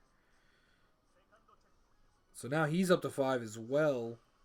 Ah, there's one. He'll trigger, but still doesn't go off. So he just goes up by a lot. That's 2-1 on Henry's side. There's another Blaster Dark. Can't do much with that. You need a Blaster Blade. Blaster Blade would have been nice to get rid of that other boy. He's going to call another one. Nice.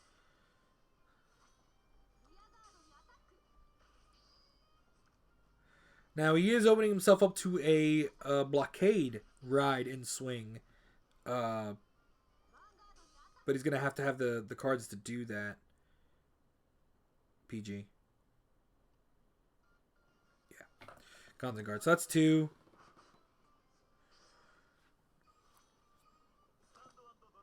If he has blockade, this is the chance to ride it and try to win the game. By just calling as many dudes as he can. If he doesn't have the blockade, no, he's going for the triple swing. He might actually win this game off Overlord himself. This is nice, dude. Kaguro has been really pushing. Henry's been making some good plays, given the amount of just not good luck he's seen. Because not having the 4 dotes is no bueno time. He's got the Tejas. Bam.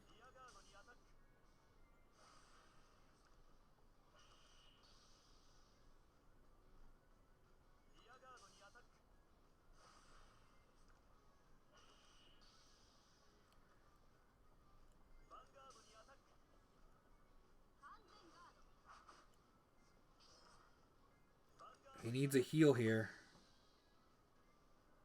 No, that's game. All right, that's game 1. What a mess. That's game 1. Goes to Henry, which is crazy because I did not expect that. What a run back on Henry's side. What a truly, truly, truly impressive comeback for him. I'm very, very impressed. Let's change the viewpoint. Let's get the end.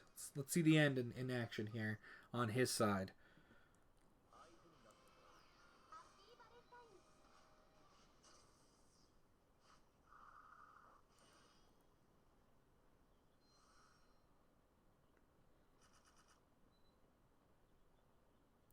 I mean, maybe send back the blockade, but I'm not quite sure if he wants it, or we can see what he does here. This could be the final game. There could be a game 3 as well.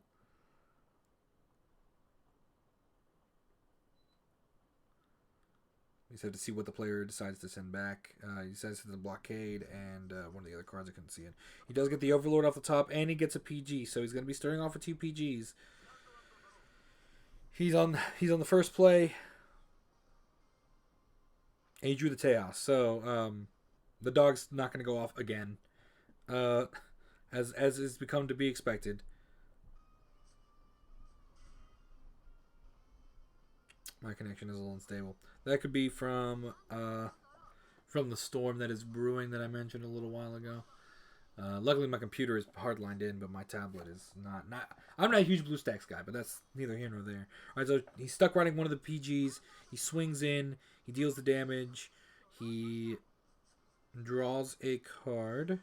Gives himself the power, of course.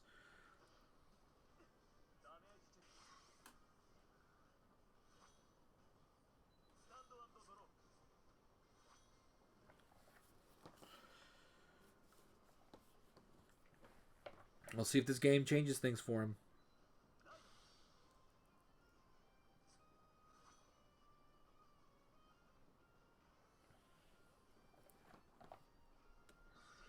Go ahead and cracks the Conroe. Is going to get that second PG because that's what we do with the Conroe. Yep, get the second PG. So that is now 2 PGs in hand. Strike into the damage. Okay. I just didn't remember. Okay, so he's going to go try to deal the damage as well. But he's going to get rid of that dog first.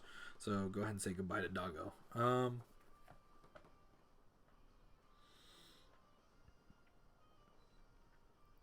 Tejas is a good card, man.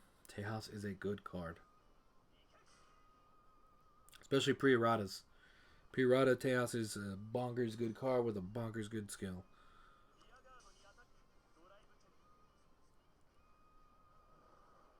Goodbye.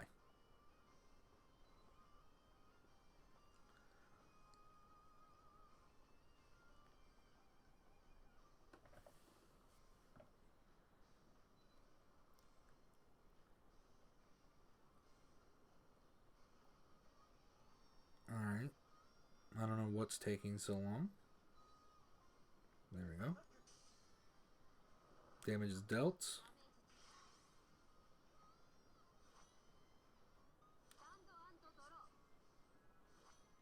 Doggo has yet to really against this the dog never really shines, unfortunately. Blaster Blade's on the field.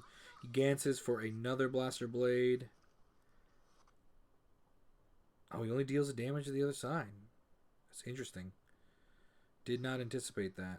That's okay. It seems like Leo didn't see the best hand this time, or maybe he's building up for some other play. Of course, he rides Overlord to sit on that boy for a while. And now 2 more damage is going to happen, I think. Is the way it's going to go down. Once again, my stability might start cracking up. Like I said, there is a lot of lightning around here. I just want to let you guys know ahead of time. Welcome to all you guys who are watching the finals of the Zero to Hero tournament. This is game 2. Kagero took game 1. Top 8 were 4 MLBs, 2 Shadows, 2 Kagero. And the 2 Shadows and 2 Kageros. Alright, there's one. Bye-bye, Overlord. But he does get to put in the damage, so... It's an interesting turn of events here for Leo.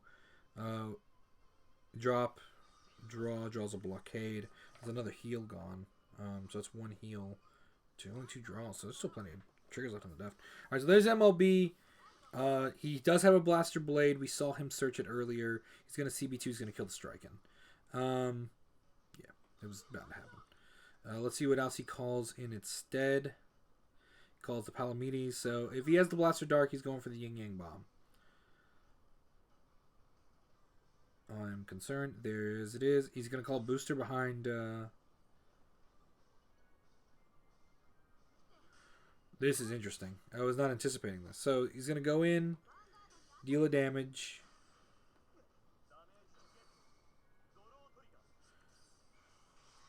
He's going to Yin Yang Bomb it. Put him up to 4.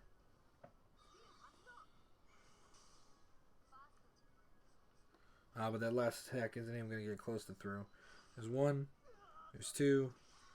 31. That one can't do anything. So... he could go 3 CB swing in, calling the blockades and the bellicosity. He could berserk, kill it, and just go face. He has a few options available to him here. He could, what I personally think he'll do, I don't know, but Berserk Dragon seems like a good play this part of the game. Go ahead and CB2, get rid of the Blaster Blade, and then maybe call the bellicosity with a boost with the booster to get the unflip in case you want to use more stuff later. Because that'll put you at back up to 2, and then when you dealt the 5th damage, then you can go back and resolve the Overlord next turn, because he's not gonna be able to kill you because you have 2 PGs in hand. So that would be the way to play it, in my opinion. But we'll see how he handles this. We don't know how many PGs, of course, Leo has. He is sitting at 12. Yep, so he decides to go for the Berserk Dragon. He's going to CB the 2. He's going to kill the Blaster Blade, of course. Therefore, opening up... Oh, no, he kills the booster. Okay, interesting. Well, I guess that kind of makes sense, given the outlook. So he's still going to do what I said before. He's going to Bellicosity. He's going to call the Gojo in the back. He's going to use Berserk to kill the Blaster Blade. He's going to Bellicosity to the Vanguard on flip 1. Then he's going to swing with the Vanguard. Seeing what happens after that. Berserk goes after Blaster Blade. Bellicosity boosted by Gojo is going to swing at the Vanguard. Boom.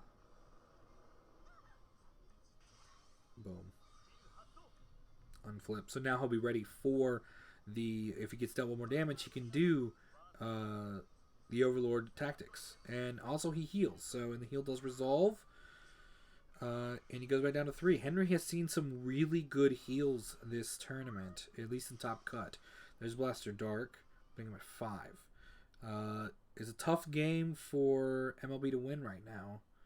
A lot of it has to do with the fact that, of course, it's drop and draw. He does draw the Dote. He can go into cross ride next turn. So, he might not even do the Overlord thing that I was mentioning. He might just go straight into cross ride, try to see if he can't draw himself into his last combo. So that is 2 heals, 3. It's 3, 3.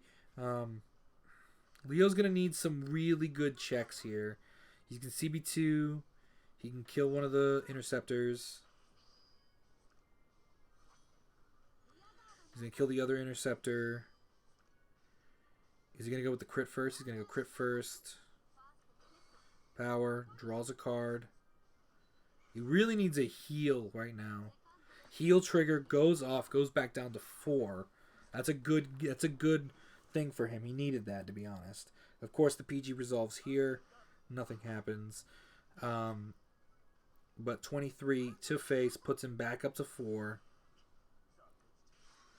And now it is his turn to decide whether or not he's going to go for triple swing a Palooza with the 2 front row guys, or if he's going to ride the Dote to get cross ride status, make the opponent have to get a booster behind the MLB to do something. It's an interesting situation to be in, as I've said before. It's a tough one. Triple swing might not be a terrible idea, because you have it, so you might as well do it. But we'll see, because that's what he's contemplating right now. I don't think blockade's a good choice here, so I hope he's not considering doing that. But if he stays on Overlord, does the triple swing, kill, kill, kill, he has 2 attacks to poke in. But if Leo has a PG, then all those hopes are dashed. Because you go swing, swing, swing. 1 puts him to 5. And he'll put it at 17, which means... Well, the blockade in the bar will still hit either line. So, unless it's a trigger that resolves off the top. Trigger lineup, speaking of, it's 5 to 5. Exactly triggers, but we know that... We know if I'm seeing into his perspective... Sorry. We know if I'm seeing into Henry's perspective, he has a 3rd heal showing as well as a 4th draw. So really, realistically, from Henry's point of view, it's 7 triggers out of the deck.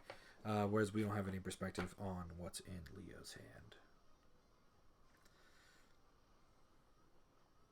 I do agree with Oni 231. It's really going to come down to a defensive trigger here. It's also going to depend on this ride, because if he ends up riding the Dote, man, you just make a decision, dude.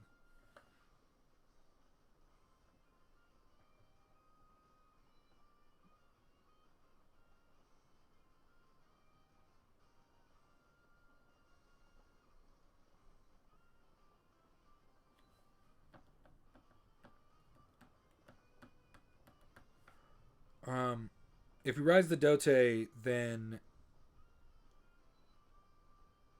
yeah, the more I think about it, the more I just don't think riding the Dote is the right play. I just don't think it is. Uh-oh. He does it anyways. Crossride status is nice, though. I'm not lying there. So, what's he gonna do? Is he gonna call the... Is he gonna call the bar above the Gojo? Sorry about that, guys. He's gonna rest the Gojo to do the drop and draw. Oh, he did the drop and draw, and he drew another. Oh, that is nuts!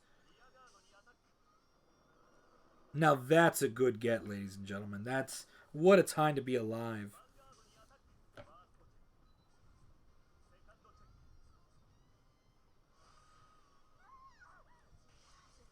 Now it doesn't matter because he's gonna restand. He's gonna go back in. Wow, he had it. He dropped. He did the drop and draw, and he got another Overlord off of it, which is nuts.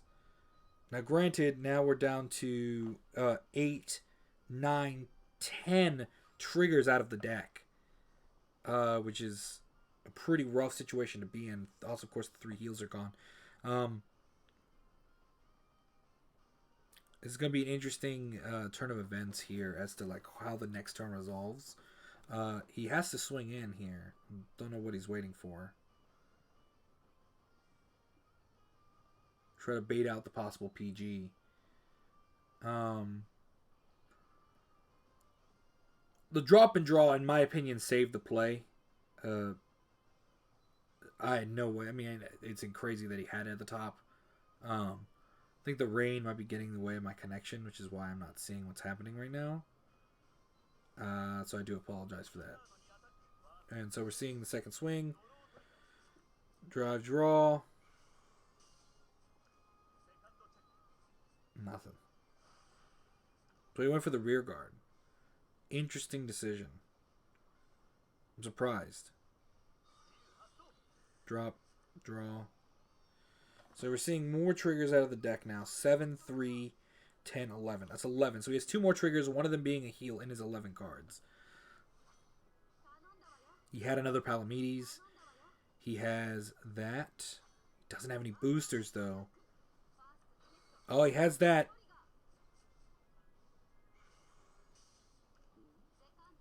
Heal trigger. What a big heal. Brings him back down to 4 again.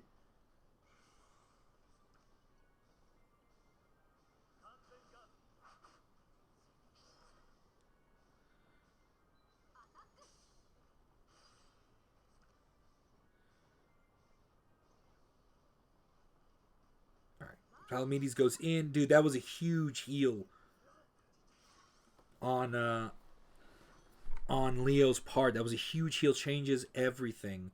He draws into another PG, though. So this PG is going to save him another turn, essentially. Depending on what he calls. He should probably call the Strike in and the Dual Axe and just go in. Try to kill him here. He might Gojo away the Dual Axe. Depending on... Let's see here. Let's count Dotes. 1 Dote. 2 Dote, 3 Dote, 4 Dotes. No more Dotes. So, there is no more Dotes left in the deck. So his 2 triggers left are 1 Blockade, and then whatever else he uses as another draw, maybe another Dual Axe. Or it could be another Overlord. I didn't count every other trigger. But one of them has to be the Blockade because there are 3 and there's none in his hand. So, this is an interesting turn of events.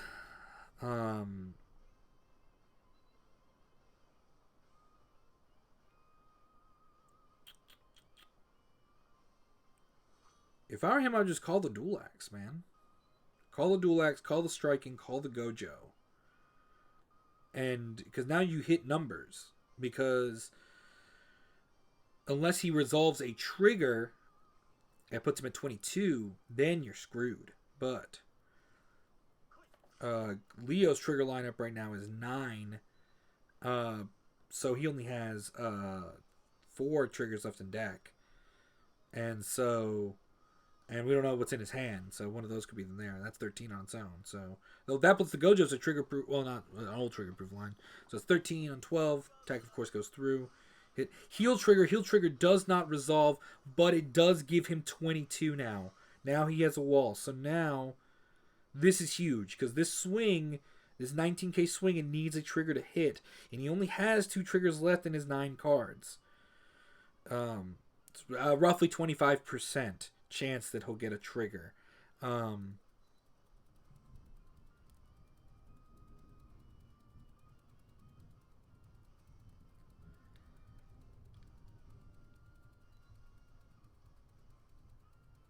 He could also swing rear, kill his rear guards. I know that Palamedes is dying. Yeah. There was one. That's all the heals. That's all the triggers. All the triggers are gone out of the deck. He cannot get anything else. Because he drew into the Blockade. Those triggers should have been reversed. For his sake. This line can now hit. It is 22. He does a drop and he does a draw. Why do you do the drop and draw? To reveal the heal? Because now he knows. I think that's a mistake. Maybe to get the PG.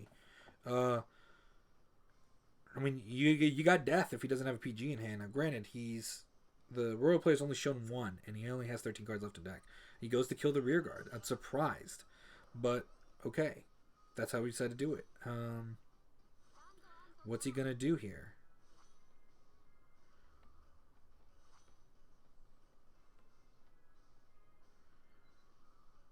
Does he have a Blaster Blade, is the question. He needs to get rid of Striking.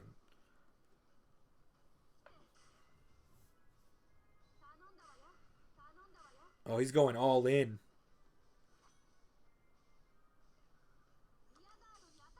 He needs a trigger here and now. 1, 2, no trigger. That's game.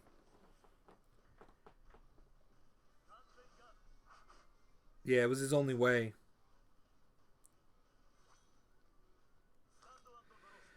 The draw off that trigger was nuts. Keeping the 2 PGs wouldn't have saved him anyways. Yeah, that's game. I mean, granted, he has to get rid of... Well, now he got rid of it. So he got rid of the interceptor. And so even if this is a heal, he's alive, right? Well, no, that's 4 heals on both sides. That's game. What a finals, gentlemen and ladies. He had to go all in. It was his only way to win.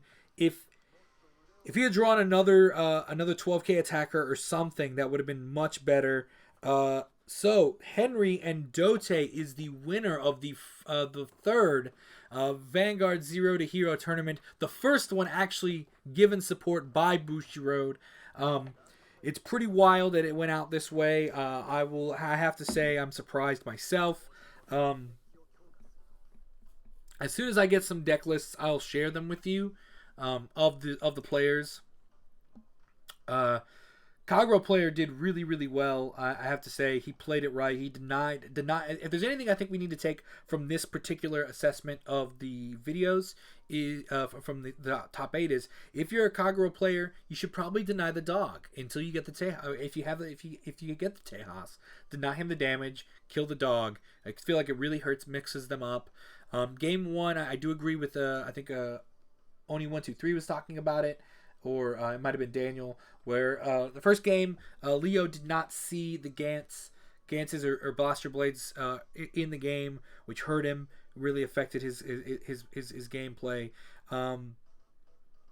Game 2 was more of a slog back and forth. I feel like it could have gone either way at any point. It was a really good game. Leo did have to go in the final part to try to win. If he'd hit a trigger, he could have easily. I mean, he would have won the game. So we would have had a game 3. Unfortunately, though, there was only I think 3 triggers left in his deck. The odds weren't super in his favor because I think there were only there might have been 7 cards or something, but he needed something else there to really push him through. I guess he didn't have another Blaster Blade in deck to call out, or else he would have done it. Is my guess. He would have done that. That's a tough one. It's a tough game, but it was a great tournament. I have to say I was very impressed. Another hidden note that I did want to mention to you guys again is that 2 Shadows made it to top 8. I watched Jonathan's game. It was pretty interesting. His build was a little different than what I played, but he runs 2. He runs Dream Painter. He runs 2 Blaster Darks. It's a very interesting build. But the more important thing about that is there were only 2 Shadow players in the entire tournament, and they both made it to top 8. So that, to me, speaks to the power of that deck in of itself, where there were 11 Royal Paladin players and 4 making it top 8. Now, of course, it's going to happen because eventually they're going to have to play against each other. So and only one of them gets to make it to the next stage of the tournament. So I have to say I'm pretty impressed with that. To the victor goes the spoils. Henry, enjoy your 20 packs. He's going to get 20 gotcha packs from Bushiroad for winning this, along with a little mini trophy I think that Ed is going to send him. So that is an awesome tournament. I got to say I'm pretty impressed with the play. I'm pretty impressed with the players. And all in all, it was a good run. Do you guys have any final questions you want me to ask Ed while I have him up here? I'll be more than happy to answer any that you guys may have. I want to thank you guys for watching. If you're new to the channel, if you're new to this, we'll be doing a lot more Zero content here coming up in the next week. Just life's been super busy for me, but I'm trying to open up my schedule for you guys. We are posting another video up tomorrow that we filmed last week, so about Zero as well. And I hope you enjoyed our Dote discussion about striking and no striking. So that's how that goes.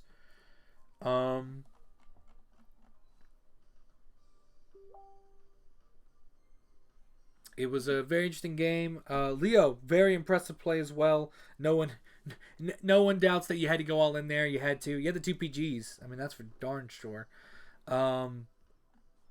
Yeah. So let me just see here.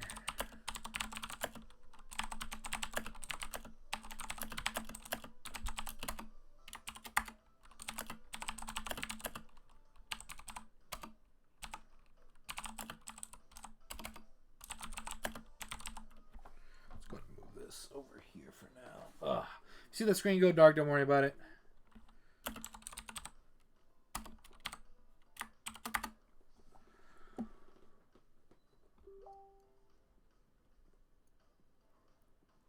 All right. If you guys get interested, future events are of course coming. As I mentioned before, I'll always be here for commentary, or when I get to the game, I will be streaming it myself into the tournament.